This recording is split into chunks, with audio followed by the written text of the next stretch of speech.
بسم اللہ الرحمن الرحیم۔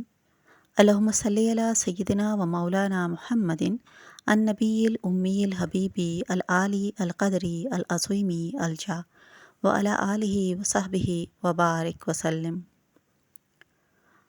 وہ جو نہ تھے تو کچھ نہ تھا، وہ جو نہ ہو تو کچھ نہ ہو، جان ہے وہ جہان کی، جان ہے دو جہان کی۔ ہر ابتدا سے پہلے ہر انتہا کے بعد ذات نبی بلند ہے ذات خدا کے بعد۔ دنیا میں احترام کے قابل ہے جتنے لوگ، میں سب کو مانتی ہوں مگر مصطفیٰ کے بعد۔ سبحان اللہ۔ صلو علی الحبیب صلی اللہ تعالی علی محمد صلی اللہ علیہ وآلہ وسلم۔ حدیث پاک میں ہے، جو اللہ سے سوال نہیں کرتا اللہ اس سے ناراض و ناخوش ہوتا ہے۔ اللہ تعالیٰ ارشاد فرماتا ہے، اجیب دعوات الداعی اذا دعان۔ سورہ بقرہ۔ ترجمہ: دعا قبول کرتا ہوں پکارنے والے کی جب مجھے پکارے۔ دعا عرض حاجت ہے اور اجابت یہ ہے کہ پروردگار عز و جل اپنے بندے کی دعا پر لبیک کا ابدی فرماتا ہے۔ دلی مراد عطا فرمانا دوسری چیز ہے۔ حکمت کسی تاخیر سے کبھی بندے کی حاجت دنیا میں روا فرمائی جاتی ہے، کبھی آخرت میں۔ کسی بندے کا نفع دوسری چیز میں ہوتا ہے، وہ عطا کی جاتی ہے۔ کبھی بندہ محبوب ہوتا ہے، اس کی حاجت روائی میں اس لیے دیر کی جاتی ہے کہ وہ عرصہ دراز تک دعا میں مشغول رہے۔ کبھی دعا کرنے والے میں صدق و اخلاص یعنی قبولیت کے شرائط نہیں پائے جاتے، لہٰذا دعا قبول نہیں ہوتی۔ مندرجہ بالا آیات کریمہ میں جس کسی وقت بھی بندہ اپنے معبود عز و جل کی بارگاہ میں التجا کرتا ہے، اللہ تعالیٰ اسے قبول فرماتا ہے۔ کسی کو یہ شبہ اور وہم نہ ہو کہ ہم سالہ سال سے دعا کر رہے ہیں مگر ہماری دعا اجابت سے ہمکنار نہیں ہوتی، لہٰذا شبے کا ازالہ کرتے ہوئے مفسر قرآن حضرت علامہ مفتی نعیم الدین مراد آبادی رحمۃ اللہ علیہ نے فرمایا کہ اجابت دعا یہ ہے کہ پروردگار عز و جل اپنے بندے کی دعا پر لبیک کے ابدی فرماتا ہے۔ رہا دلی مراد کا پورا ہونا یا نہ ہونا تو اس کے احوال مختلف ہوتے ہیں۔ دلی مراد کا پورا نہ ہونا اگرچہ بار بار دعا کرتا ہے، اس کی ایک بہت بڑی وجہ ہے۔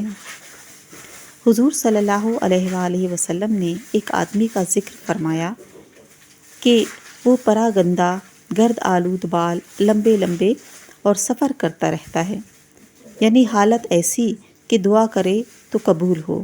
آسمان کی طرف ہاتھ اٹھا کر کہتا ہے، اے میرے رب عز و جل، یعنی دعا کرتا ہے، حالانکہ حالت اس کی ایسی ہے کہ اس کا کھانا حرام، پینا حرام، لباس حرام اور حرام ہی کی غذا پاتا ہے، تو ان وجوہ سے دعا کیسے قبول ہو؟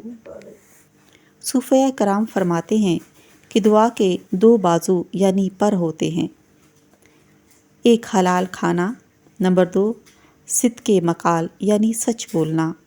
اگر دعا ان سے خالی ہو تو قبول نہیں ہوتی۔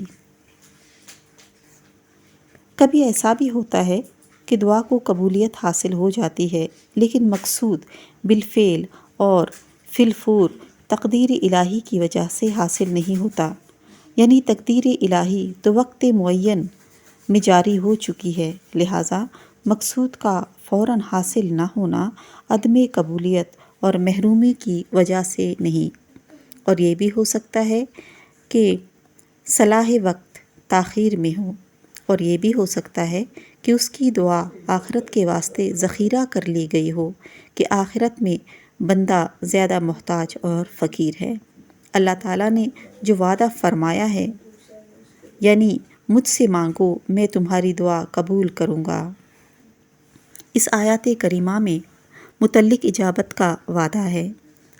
وقت دعا اور بندے کی خواہش کے ساتھ اجابت مقید نہیں ہے، کیونکہ اجابت کا ضامن اللہ تعالیٰ ہے، یعنی جس وقت اور جس طریقے پر ہو چاہے دعا قبول کرے نہ کرے کہ اس وقت میں جس میں بندہ چاہے، کیونکہ اللہ تعالیٰ نے اجابت کو اپنے اختیار میں رکھا ہے۔ سبحان اللہ۔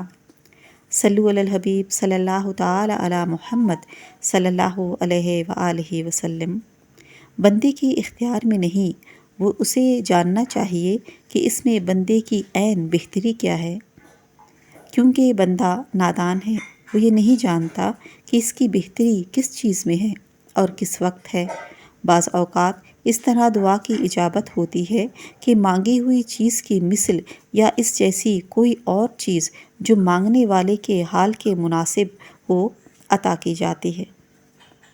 مثلاً کوئی کسان بادشاہ سے تیز روح، تیز رفتار گھوڑا طلب کرے اور بادشاہ اسے بیل دے دے، کوئی بھی عقل سلیم رکھنے والا یہ نہ کہے گا کہ بادشاہ نے اس کی حاجت کو پورا نہیں کیا، کیونکہ بادشاہ نے اس کے حال کے مناسب اسے عطا کیا۔ سبحان اللہ۔ کیونکہ کسان کے لیے گھوڑے سے بیل بہت مفید ہے کہ کھیتی باڑی کے سلسلے میں معاون و مددگار ہوگا۔ بعض اوقات اجابت اس طرح ہوتی ہے کہ طالب کی کوئی طلب کی ہوئی چیز کے برابر برائی اور معصیت کو اللہ تعالیٰ اس بندے سے دور کر دیتا ہے۔ اجابت کے یہ تمام معنی حدیثوں میں وارد ہیں۔ حدیث شریف میں آیا ہے کہ حضرت جبریل امین علیہ السلام کا بارگاہ رب العزت میں عرض کرتے ہیں کہ فلاں بندہ آپ سے اپنی حاجت طلب کرتا ہے، اس کی حاجت کو پورا فرما۔ حالانکہ اللہ تعالیٰ حاجت مند اور اس کی حاجت سے خوب باخبر ہے۔ اللہ تعالیٰ کا فرمان ہوتا ہے کہ میرے بندے کو سوال کرتا ہوا چھوڑ دے، کہ میں اس کی آواز و دعا کو سننا پسند کرتا ہوں۔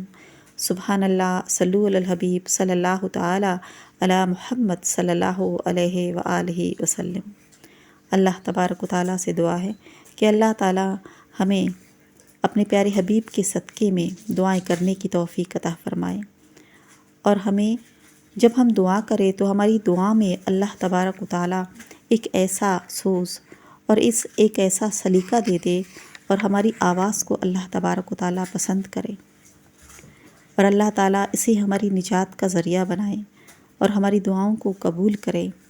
اللہ غفور الرحیم ہے۔ اللہ تعالیٰ آپ کی ہماری تمام نیک خواہشات اور نیک حاجات کو پورا فرمائیں۔